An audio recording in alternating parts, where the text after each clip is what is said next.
Hello guys, today's dev blog brings some excellent news about the final patch of Build 41 and 3 major features for Build 42.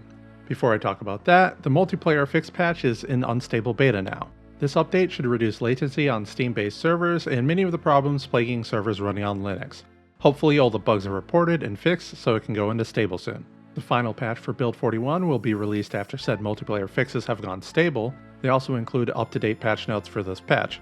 The good news is that some customizations that people really wanted are included, such as allowing us to turn fake dead zombies on or off, and the bad news is that they probably fixed one of my old exploits. Another video bites the dust. I'll do a patch note reading when the patch hits unstable beta. Anyway, on to the Build 42 news. For anyone wondering about its release ETA, here's a direct quote. Build 42 will be a very big update, and it will appear a sizable amount of time after Build 41 is fully wrapped. I was hoping for a late December unstable release, but this sounds like it may take longer.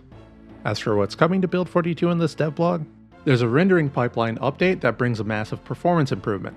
The included video shows them playing with a few hundred FPS at 4K resolution and zoomed out, something that would bring a supercomputer to its knees in the current patch. This is by far the thing I wanted the most for Project Zomboid, as it will allow a much larger audience to play with reasonable frame rates.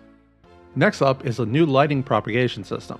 This changes the game from having generic lighting levels inside based on the time of day to having realistic lighting via light sources and openings. When you close the curtains in an unlit room, it gets darker, for example. More immersion, more better, right?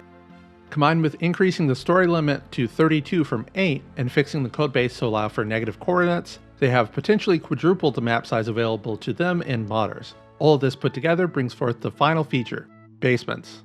The devs mentioned looking into basements recently, and it looks like Build 42 will include them.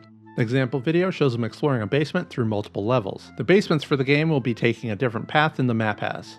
While some of the buildings may have a set basement, the majority of buildings designated to have a basement will have one picked randomly from a pool, increasing the replayability of the game. The majority of them will be fairly normal, but the devs hinted at a rare and huge underground complex that we could find. They're also considering other things such as sewers for Louisville, but are unsure if they would be included in Build 42, if at all. Lastly, a Spiffle Pat has been added into Terraria. Link to the dev blog below if you'd like to read through it yourself, and I hope you guys have as great of a day as I did upon hearing this news.